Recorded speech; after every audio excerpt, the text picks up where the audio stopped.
अरे कृतिका जी, मूंखे कुछ सवालनि जो जवाब ॿुधायो। मूंखे सभु चवंदा आहिनि तूं सिंधी हिंदू आहीं कान, तोखे इन सवालनि जो जवाब ही कान पतो अथई। अच्छा अहिड़ा कहिड़ा सवाल? भगवान झूलेलाल जी पूॼा बलिराम साहिब जे रूप में छो थींदी आहे? ॿियो सवाल? भगवान झूलेलाल धरती ते सिर्फ़ 13.5 साल कढिया हुआ, त 13.5 सालनि में हुननि जी अच्छी दाढ़ी ऐं बुजुर्ग रूप कीअं अची वियो? ठहियो टियों सवाल त पुछांव न, तो ॾाढो ख़तरनाक अथव। हलो पुछी थो लायांव। झूलेलाल साईं त 1076 साल पहिरीं अवतरित थिया हुआ। हिन खां पहिरीं असां सिंधियुनि जो इष्ट देव केरु हो? तव्हां जेके बि सवाल पुछा आहिनि ॾाढा सुठा पुछा आहिनि। अगरि तव्हांखे पंहिंजे इष्ट जी ॼाण न आहे त तव्हां सिंधी हिंदू कीअं थिया? हलो ही त ठीकु आहे, पर ही त ॿुधायो असांखे हिन सवालनि जा जवाब किथे मिलंदा? भगवान श्री झूलेलाल जी कथा मां।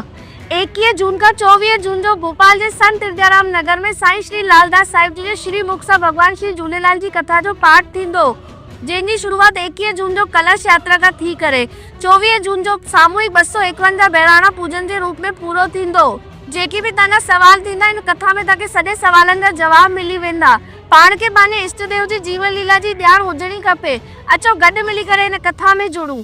जगह संत विद्याराम हॉल, बेड़ागढ़, भोपाल, शाम 7 लॻे खां। जय झूलेलाल, जय झूलेलाल, जय झूलेलाल, जय झूलेलाल, झूलेलाल कथा जो प्रोग्राम।